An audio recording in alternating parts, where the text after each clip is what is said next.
trust lives on a street parallel to something called respect. You earn and give it in order to make people trust you.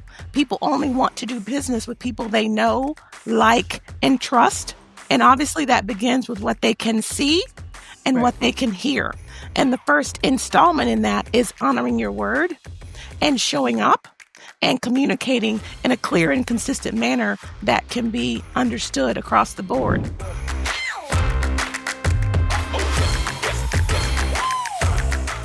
Welcome to another episode of Two Lit Chicks. We are so excited today because we would like to introduce Dee Maddox. Did I say it correctly, Dee? Yes. And we have been knowing each other for a number of years. Fern has been knowing her as well as I have been knowing her for a number of years. But we are so excited to introduce you to her because we have seen her transition. We have seen her go from a caterpillar to a butterfly. And so we are so excited to really dive into this particular journey with her and talk all things. So y'all just grab a cup of coffee, sit back, get your notebook, because we're going to jump into it. So, Dee, introduce yourself to us. Hello, Fern. Hello, Alicia. Thank you so much for having me. Of course, like you already said, I am Dee Maddox of DMX Consulting, the Chief Excellence Officer, because we demand excellence to achieve the success that you deserve. And what Alicia says is absolutely true. The reason I focus on change and performance is because of my own experience. And that's one of the things that I believe is the main catalyst to being successful, and not financially successful, but purposefully impactful and successful. And when you choose to change lanes, that you change to doing something that brings you passion and purpose. And I'm doing that with DMX Consulting because I believe that you can access full potential one person at a time if you can really design, educate, execute, and document that track, that process of what it takes, and then just keep doing it again and again. And that's what I've dedicated DMX Consulting to. The demand of the excellence is going to help you be successful. And it's a play on my initials and not the deceased rapper. So DMX stands for Demand Excellence. I love that. So I love the name for a couple of reasons. One, I love Dee Maddox. We all love Dee Maddox. You're just a phenomenal woman, leader, person. And so I love the fact that excellence is woven into your title and how you operate, especially purpose. But then whenever I think of DMX, because I'm an old 90s hip hop head, Same. I think of the DMX, the rapper who passed away a couple of years ago. Yes. But all in good company. And so it's a phenomenal business, and we're so happy to have you on the podcast. Thank you for having me. So tell us a little about why you leaned in. You talked just now about purpose work. Mm-hmm. And, as I've made this transition from corporate, retiring after 30 years and doing my own thing now with some consulting and nonprofit, what I've enjoyed is I took time to rewire, and I'm leaning into my purpose. And I think you're very much about purpose and passion as well. Mm-hmm. Can you tell us why that's so important for you? And as you work with others, especially this next generation, how we're getting them to lean and understand their purpose and passion sooner? Yes. So actually, purpose and passion, people keep saying, well, I want to do what you're doing. So obviously people have seen me go from worker to owner. And the thing about doing that, when I first had this inkling, it was pandemic during the shutdown. They said it was going to be a couple of weeks. For me, it wound up being a couple of years. I was coming back. So the actual date, Johnny C. Taylor, the president of SHRM, quantified it at the recent HR Southwest Texas conference. He said it was March 13th of 2020. I was coming back from Mexico on spring break, March 15th of 2020. So we were 2 days behind the hubbub. And then 2 years later, we were still here. But 6 months in, God calmed us down and asked us to take a look at what we're doing. Like, what are you doing with yourself? So he could have destroyed the place with flood or fire. He said, I'm just going to get your attention, which is what he does. At least if you're a believer, and in my life, he gets your attention. So he got my attention. And I was saying okay, so here I am as a senior management data analyst, and I'm in this room every day with my laptop. But deep in my heart, you both have met me, I prefer and I enjoy people. And then what I started to experience around me was people were grieving from all the unexpected losses that the pandemic brought. And I thought to myself, wait a minute, what am I doing here in this room? This is not what I was supposed to be doing. And more so, this is not actually what I enjoy. So Important. I went into my prayer closet, came out, and I said, okay, so the first thing you talk to God, then you talk to the second most person in your life, i.e. my husband. And I said, I don't think I'm going back to what I was doing before. And my husband is a very practical individual, and that's a whole nother story for another day. And he said to me, okay. Now, being the practical human that he is, that was startling, that he didn't question my decision. He simply said, okay. So I thought, wait, I don't know anything about being in business. So I'm a reader. I love to read both fiction trash and self-improvement books. And so so I said, I gotta, so I'm a learner. I said, I better, I've never been in business, but I think that that's what I want to do. At the time, another really good friend had left as a senior VP at a food and beverage company that we all know and love, and she had owned Shingle. And I knew about her. And then I went to the seminar at a local church, and I get on the seminar and I see a familiar face telling people who are interested in entrepreneurship what it takes. And I thought, Alicia. Alicia. It was Alicia. And I already knew her personally as a great mother and business owner, but I didn't know her as the educator and as the philanthropist. I knew that she owned her own business, but I didn't know that she was busy giving back and grooming others, which is what I believe that informal and servant leadership is all about. And so I went, okay. Following someone who's already doing what you do gave me the courage to go ahead and launch DMX Consulting. And that's when I started looking at what it takes to have a company. And one of the main things it said is it should mean something to you. And what means something to me at that time is I realized I was good at data, but it wasn't my purpose. I wanted to walk into my purpose. And your purpose is really the thing that you think about, that you do well, that God has given you an innate ability to do. And quietly, when you're alone, you think about doing it better without being paid to do it and without being asked to do it. And you want to do it. That's when people, how will I know? You just don't often slow down long enough to listen. And that's what I think pandemic gave us an opportunity to slow down and listen to those quiet urgings to do the right thing. Because if you have a purpose or a passion for something, no one has to ask you to do it. My daughter grew from 5'4" to 5'10" between 6th and 8th grade. Immediately Right, they tall thought, chicks, tall chicks. tall chicks, Yeah. right? So immediately, and I'm only 5'7". So immediately they wanted her for basketball. And she wanted to be invited. We all want to be invited. But that wasn't her passion or her purpose. She's very creative. She's very smart. She knows 2 languages. She cooks. She sews. She wanted to be a part of this athletic team, although it wasn't her jam. So I said, hey, they have open gym. Are you going to go? And she says, well, you didn't remind me. If something is your passion or your purpose, no one has to remind you to go and try to get better at it. And that's the main difference. So I knew that I enjoyed people, that people were always coming to me for people issues. How do I get ready for this interview? How do I select the right person that I'm trying to hire? Can you take a look at my resume? Going back to my history of HR, which is what I had done prior to an analyst. And that was a catalyst for me to think about, even though that's not my actual job, people know that I'm good at it and they keep coming to me for it. And I never turn them down because I enjoy doing it. That's how I decided to transition back to the people. I love it. And it exudes, it's coming out, it's pouring out of you. And I'm a people person too. And so I think that's why we connect, because that love for people and help and give back it's embedded. It's innate in both of us. So I think as well in all of us. So I agree. Dee, I have a question for you. So tell me, what does DMX do? What are you delivering? What problem are you solving for people?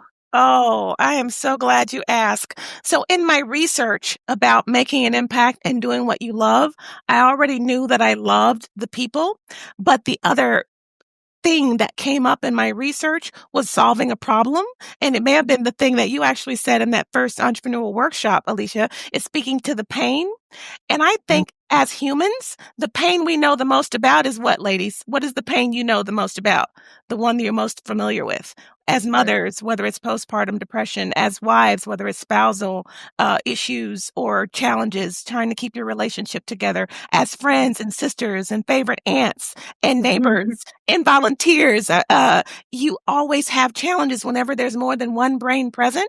And for Right. me, my biggest pain had come from my most recent job in my performance issue. I was capable of doing more than I was being tasked to do, and no one was forcing me to stay there. I stayed for the flexibility. So we choose different things for different reasons, but the catalyst for me was I was doing extra work trying to get recognized. Employees want to get recognized, appreciated, and developed. And my boss gave me my performance review, and he gave me an acceptable rating. So as former executives, I know you know what that means. Unless you're superior or excellent, there's no bonus tied to it in most performance structures. But here's the thing, I was raised by a mother who demanded that we be and do our best at all times. And I was one of those high achieving kids all the way from elementary through college, accolades and awards and ribbons and leadership roles all the way through undergraduate sorority president and all of those things. So this man calls me into the office and tells me that my performance is acceptable. And I found that to be unacceptable. Unacceptable. And Exactly. that is the day that I quit. So I was quietly quitting before there was a term for it. On that day, when I left that office, I was done. Right. Pandemic gave me an opportunity to pursue what I needed. But the thing that I do is solve the problem that people don't quit jobs, they quit bosses. I'm building better bosses, one leader at a time, to help you unlock your full potential. And I do that through training and coaching and leadership assessments so that I can help you reach your full potential to achieve the success that you deserve. No one was forcing me to stay in that job. I had not given myself permission to leave that job. So when you know what you want and you go after it, and that usually begins with some type of catalyst for that pain. The knowledge of the need to change is not enough to make us change. The catalyst for me was that acceptable performance rating. So I realized that I'm not the only one. There are thousands and millions. There's more than, I don't even know how many zeros are in billions. There are billions of dollars being spent on disengaged employees, and it begins with leadership. So I'm building better bosses through coaching, training, and assessments. And I offer leadership boot camps. I do training and workshops, and I also do keynote speaking at a lot of the leadership and human resource associations where they can earn continuing education credits to maintain their HR certifications through colleges and corporations. That is amazing, and it's so needed. And, as we are in the era of AI, and it's Well, going to be here forever, yes, and we are just really scratching the surface around all that AI will bring into not just technology, but in every part of business. With yes. the work that you're doing, are you now starting to train for leadership skills that will help in an AI era, in an AI world? Is that kind of being now woven into your offering?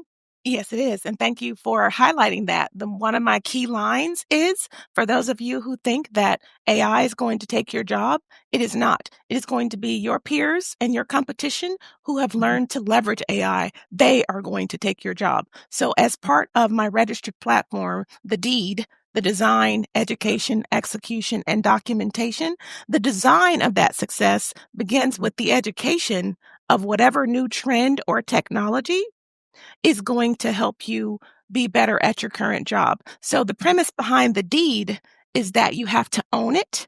And in order to own it, you have to overcome your challenges, welcome innovation and technology, and nurture your growth. So that second letter, the W, welcoming innovation and technology, that is how you are going to own your deed to success. You have to incorporate all of the trends. So from a human resources perspective, but this is really industry agnostic. Knowing what the tools and trends are in your industry is required in order for you to maintain a competitive advantage. And you shouldn't be looking to someone else to do that for you. You can decide for yourself. And that's where the design phase comes in. You do what I did. You stop, you start studying, you look around to see, you do an environmental scan of what's happening, what's next. We've been here before. So one of the slides that I use for change regarding technology shows a T-Rex and it shows evolve or die. That's what we have to do when it comes to the technology piece. If you go back to my father had one job his whole life with the phone company systems in the South. He went from Western Electric to South Central Bell to Bell South to AT&T. Okay. He chose my undergraduate major. I wanted to major in education, and he said to me decades ago that I should major in computer science because computers were the wave of the future. His job was to change out the storage tapes. He was an hourly worker, not a supervisor. So he was seeing firsthand the impact of technology, and he thought the best way to fortify my future was to educate myself in a degree that was going to prepare me for where we are right now. Wise man. Yes. Wise man. Very wise man. Yes. However, okay. I did not succeed in that major. Oh, okay. The story unfolds. Please tell us. Please tell us. I was in my junior year and I was taking, I think, C++, and I had failed it. And then I met a gentleman that you all know who said, so why aren't you taking any computer classes? And we weren't dating, so I didn't think it was any of his business. And he says to me, if you're in your junior year and you're failing the thing that you're supposed to be majoring in, you need to reevaluate. You're wasting time and money. And I was offended because I'm smart. Like, who does he think he is telling me? And my father's never wrong. My father has said computer science is the way that I need to go to fortify my future. And here's this person who I don't know yet telling me that I'm in the wrong major and that I need to reevaluate my own abilities. And I use that story as part of the transition for identifying your purpose and your passion, things you're naturally good at. And I'm so about who I am, I wasn't willing to listen to that, but this is how he got my attention. He said, do you want to spend the rest of your college career and the rest of your life struggling with something that you don't do well? That is what quieted me. Did I want to spend the rest of my college career struggling with something that I didn't do well? I was struggling with the upper level math that was going to allow me to be successful in those programming classes. But like many, I was a good tester. I had tested into the upper level math that got me where I should have taken those baseline courses. That would have given me a stronger foundation and maybe I would have graduated in that discipline. But when I talk to people about transition, I ask them to focus on their strengths and where they have natural capability and get better at that and then leverage that. Because within our organizations, with regards to IT, you can learn many things and it's getting easier and easier. It's not so much, they've been talking about whether or not coding and programming is as necessary as it used to be before with the advancement of technology as we are experiencing it, but the knowledge of the capability and how you can leverage it, and even from the human resources perspective, creating policies and procedures for us to use it safely to protect the company, the employees, and the customers from liabilities around how we use it. Do you remember how afraid companies were of Facebook initially and tried to block employees from using it on the company domain? And now what are the companies doing? They have Facebook pages. So if we just take a look over our shoulder as to where we've come technologically, we'll realize that we have to learn to leverage it, learn about how it can be used safely, and then educate and train our employees to their strengths on how to use it correctly. So I did change my major to business, minored in computer science, graduated with a business major, minor in computer science because I'd attempted enough courses, graduated in June and married that guy 28 years ago. But that's not the point. He was a wise man too, though, but you listened. And I think he was self-aware, but then he forced you to be self-aware of who That's really what were. I'm saying. Yeah. And you're using that word, Fern, because you know that's the number one component in emotional intelligence. And that is one of the things that I really focus on in leadership, that in order to lead others, you have to be aware of yourself. And that self-awareness is what allows you to lead others. If you don't know who you are, you can't help someone else be their best. And that's what I mean by building better bosses, one individual at a time. I love that tagline, building better bosses, one individual at a time. I love that. Yeah. That's great. Thank you for asking. Such good questions. Like, Hey, we're so enamored to have you here. We can't just make it fluff. Although I Oh, do want to talk about that fiction trash and self leadership comment that you made. so I love to read for fun, but I also love to read for enrichment. So over my shoulder, you'll see Atomic Habits, and the other one is Switch. Switch is about change management, how to change when change is difficult, and it's by Chip and Dan Heath. And it's Okay. built and based on the happiness hypothesis by Jonathan Haidt. The Okay. happiness hypothesis talks about the rider, the elephant, and the path. And they use that to metaphor for change on the clarity, the motivation, and the support around three characters: the rider, the elephant, and the path. The rider is your rational brain that requires clarity. The elephant is this huge, immovable animal, but that you see can be trained in circuses all over the world. And they do that through motivation because consequences and rewards only get you so far. And they're actually Mhm. limiting versus motivation, which is actually limitless, but it requires daily maintenance. Motivation does. And then the support on that path. Who's going to remove the barriers, help you hop over those hurdles, help you go around the obstacles? That's where you have the right support system, the right individual, the right team, the right background. So change is not about just the change itself. It's about the behaviors, that clarity, motivation, and support. And then Atomic Habits, my absolute favorite book, small changes that yield exponential results. If you change one thing, one small thing every day consistently, you'll find at the end that you've reached your goal. So we're gonna for our guests who are listening in, we're gonna put all of these book titles and resources in the show notes. Oh, So nice. that we can so you can go out and purchase those. Great suggestions. Yeah, Great thank you. And then suggestions. fiction trash. Oh, so many. Right now, I'm listening to a book on my Audible called Harlem Rhapsody, and it's about I don't know if it's fictionalized, but W.E.B. Du Bois in the set in 1920 Harlem. And then I also love love. So I was in the middle of a fiction series about a bounty hunter from New Jersey called the Stephanie Plum series by Janet Evanovich. But I just love all sorts of fiction trash. But then I read another business book that reads like fiction, and that's the entire Patrick Lencioni series, because I talk a lot about the 5 dysfunctions of a team. The first one, of course, being the speed of trust, because I used to be a Covey. Absence of trust, because I used to be a speed of trust facilitator. So I use the speed of trust as the antithesis to the number one dysfunction of the high performing teams, which of course Mhm. is the absence of that trust, and those two sort of collaborate. But Patrick Lencioni writes his business books like a nonfiction story, and that makes them really easy to read, especially for a person like me who's hybrid. I listen to Audible, I read the fiction, I read the business books. So, but James Clear and the Heath brothers are my two faves, and then Patrick Lencioni. And then on the fiction side, I read everything. My Audible knows me so well; it recommends I love it. recommends fiction trash. I And have a question for you. Go ahead, Fern. just to finish on this book piece. So do you read multiple books at the same time? Because Sadly, yes. you do? Okay. I've tried that, and I can do a fiction and a nonfiction, a leadership type of thing. I can't read multiple nonfictions at the same No, time. not multiple nonfictions. One nonfiction. Right now, that's M by Dr. Jessica Shepard, because I'm a lady of a certain age, and she's talking about things that concern me at this Mhm. 50 plus life. So I'm doing M, and then the Harlem Okay.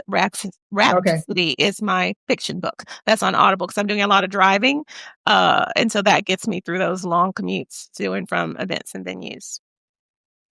I have a question, Dee, because this is in regards to, we're a podcast, we're minority women. We have been in leadership positions in the past. And even the positions we've been in have been predominantly male. We Yes. have been one of the few of the African American females. And so one of the challenges that I have learned over the years, and Fern and I have talked about this as well, is trust. Yeah.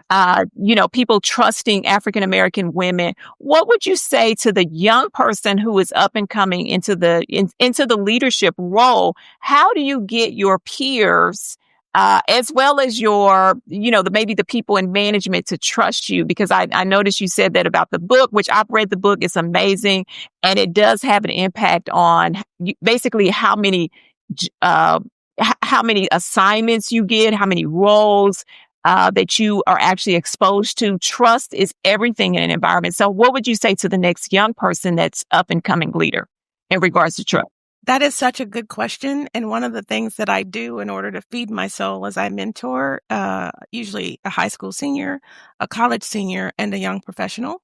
And oftentimes they may be female, but from different cultures. But I think female is one, and then your cultural background is the other. But the other thing about the demand excellence, in my background, I was born and raised in the deep fried South.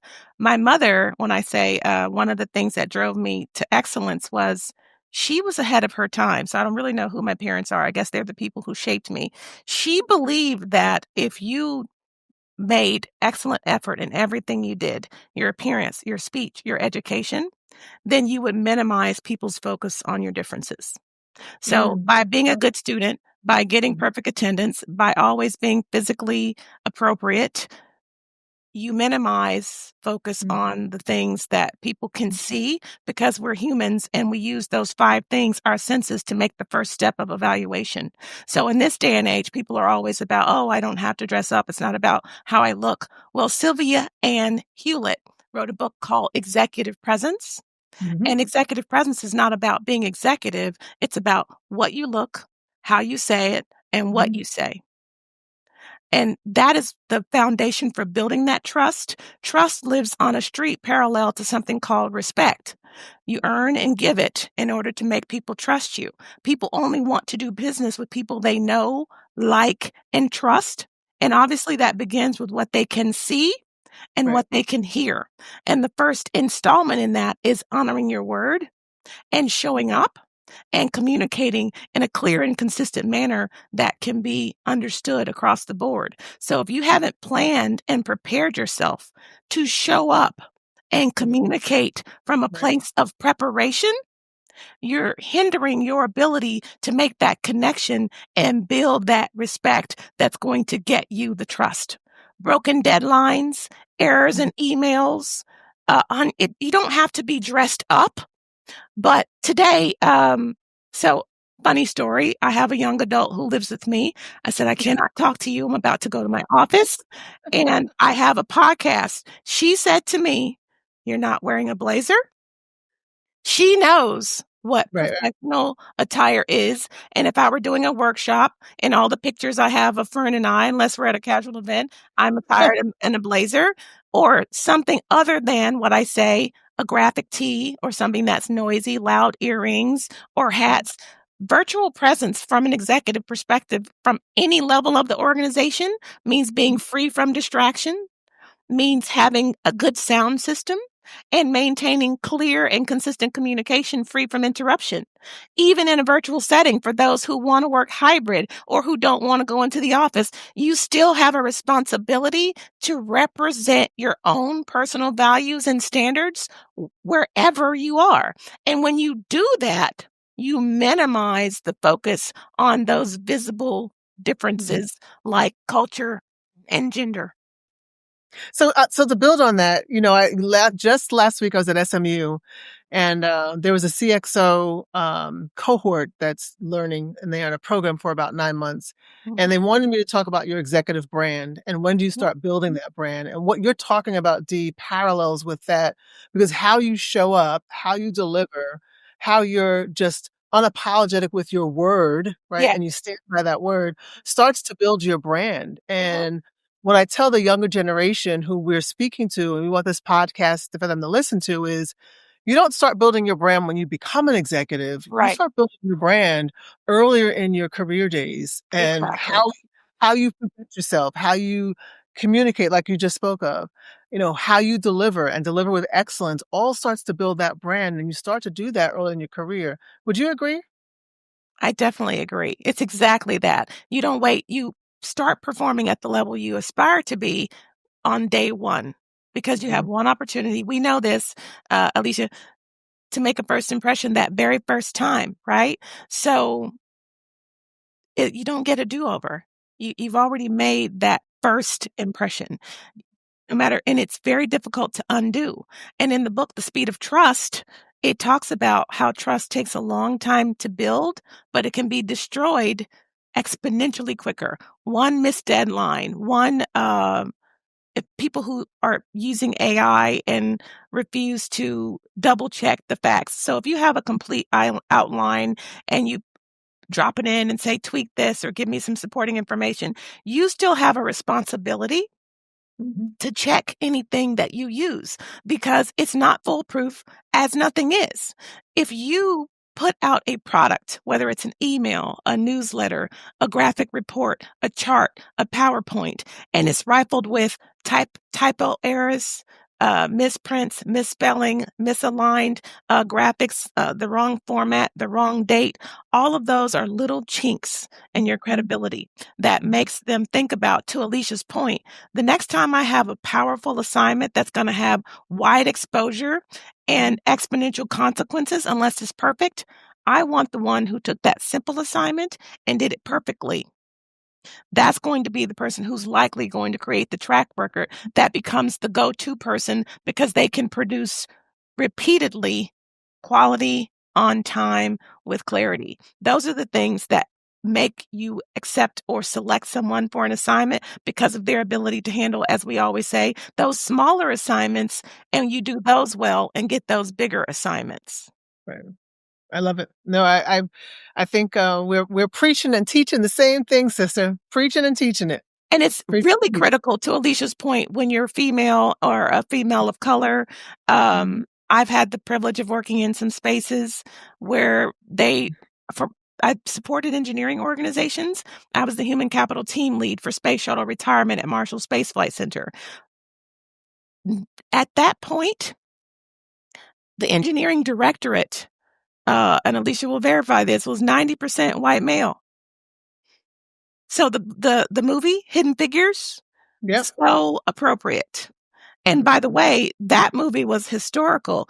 I was at NASA up until 2010. The study that revealed that Marshall Space Flight Center was 90% white male, it was 2008 or 9.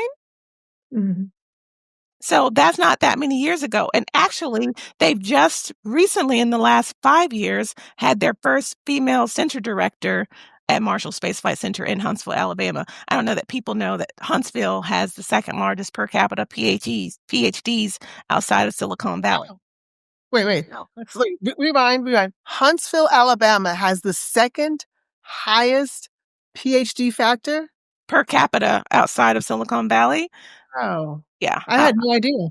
I don't think people recognize that. But if you think about prior to SpaceX, that's where the space shuttle components were manufactured. And the award ceremonies annually look very different than probably most corporations. People were getting awards for patents that they were developing to help further the things that they use to make aerospace possible.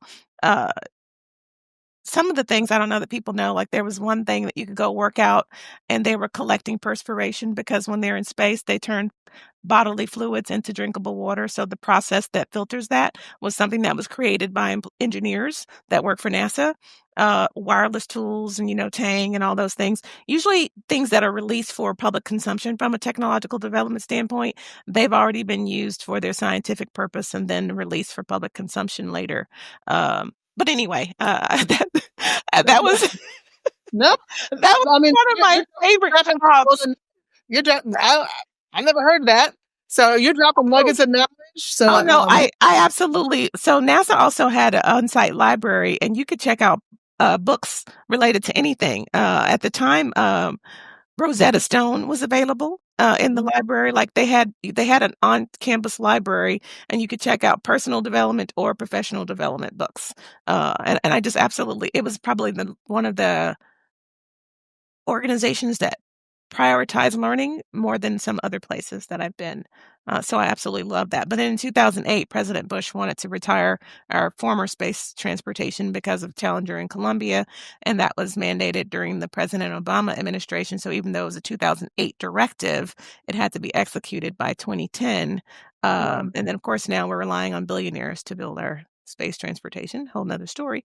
But I did love that work in helping retool those engineers who'd given decades of their life to one mission, which was space transportation, looking to see what their backgrounds were and what other tools they had in their hat that they could either retool or build on and find new engagements throughout the center or either through some of our primes, Northrop, Boeing, all the ones that work government contracts, finding them new work by looking what's under the hood and then retooling and reframing that and doing what Disney calls recasting instead of losing that institutional knowledge, allowing them to take that technological knowledge and move it to some other part that they may have always wanted to do.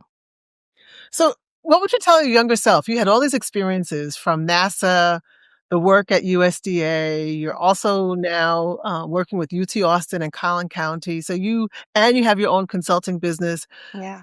Because we want our audiences to see these wonderful, amazing people who are doing phenomenal things. But hindsight's 2020. So what would you tell your younger self that you think could be impactful for this next generation that's coming to the workforce? I would say, and I've been saying this, don't put the key to your happiness in someone else's pocket. Mm. There was nothing holding me in my last role. I was not doing an evaluation of myself. So that component, self-awareness, self-evaluation, the reason why I wanted the deed, my framework, to be iterative so that you could do it again and again. I was in the analyst role for 12 years. I don't think we do anything for that long, whether it's a car, an appliance, or house, without or computer. What about our phones and our iPads? We don't do anything without evaluating the performance of seeing what else is out there. There's some new treatments. There's some new bells and whistles. If I had done an evaluation of my internal self, of how I was performing in that role, I would have realized I was masking some of my true desires behind what I was actually doing. So the one thing I think that can keep you on track is what I ask everyone to do when we're in a project or an initiative: feedback and monitoring. I wasn't soliciting or encouraging feedback for myself, and I wasn't monitoring my own performance. So I could have at any point said, like, wait, I'm not getting training opportunities. I'm in a job that has no career advancement. How long am I going to stay here? And so it's nothing fancy about the type of evaluation. You're doing the 5 W's. You're doing a root analysis of yourself. Who, what, when, where, why, and how. Who am I? What do I want to do? Where do I want to go? How do I get there? And why? Well, Why? I Yeah. took this analyst job because I was relocating following my spouse, and I thought it would be temporary. I never gave myself a deadline on what temporary looked like.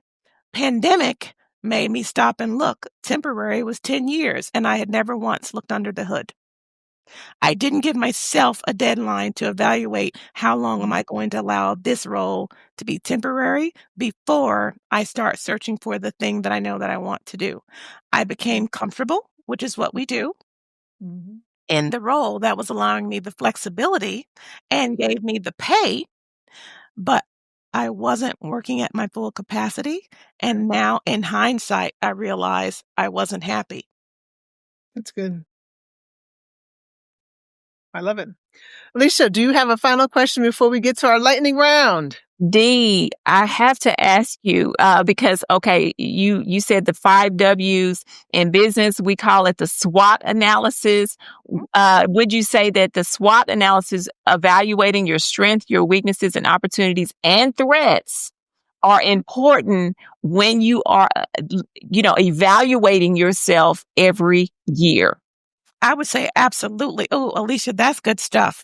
So the root analysis, the 5 W's, that tactical piece would be your action plan. That SWOT that you're talking about, that would lead you to the action. So once you ask those questions, who, what, when, where, why, how, then you have to say, what are my strengths?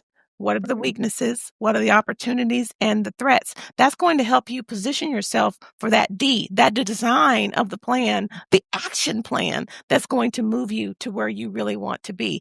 That's ideal, Alicia. That is perfect. Like, I love that. That is absolutely a necessity, because I do want you to focus on the strengths, whether it's an organization or an individual.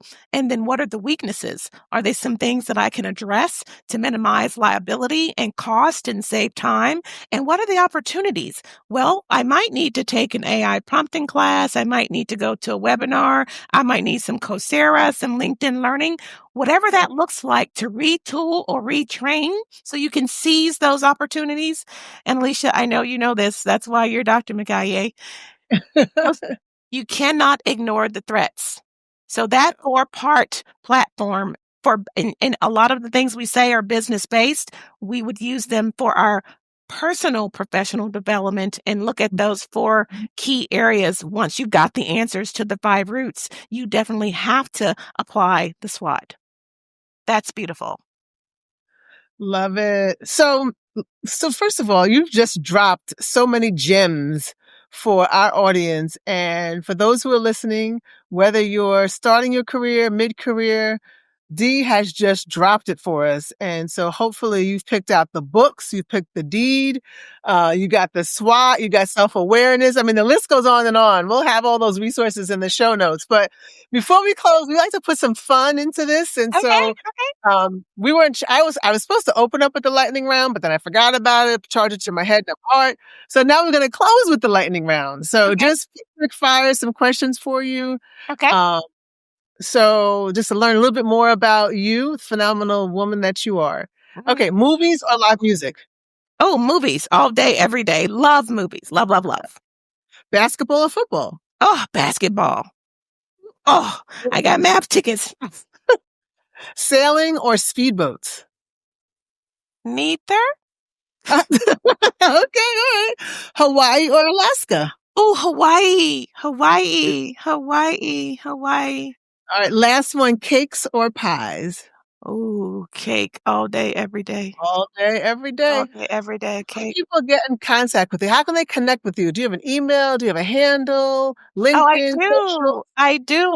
I do. So you know that I'm Dee Maddox of DMX Consulting, and DMX Consulting, I'm on LinkedIn as DMX Consulting for my business page. But if you want to connect with me personally, I'd love for you to follow my D Dynamics newsletter, which is how to overcome HR challenges like some of the ones we discussed today, executive presence and strengths and weaknesses. So D at deed2success.com. DEE at deed, DEED, 2, success.com. Because I really do believe my 4-part framework is your deed to success, and that W, welcoming innovation and technology like you ladies are going to help you own it. So D at deed2success.com. And then you can also Google DMX Consulting and find me on LinkedIn and Instagram.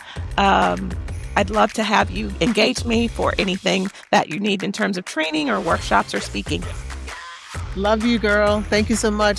Thank you. So much. This was so. Thank you, Dee. Thank you for joining us today. Listen, like, subscribe at Two Lick Chicks Podcast. Remember, stay curious, stay bold, and always stay lit.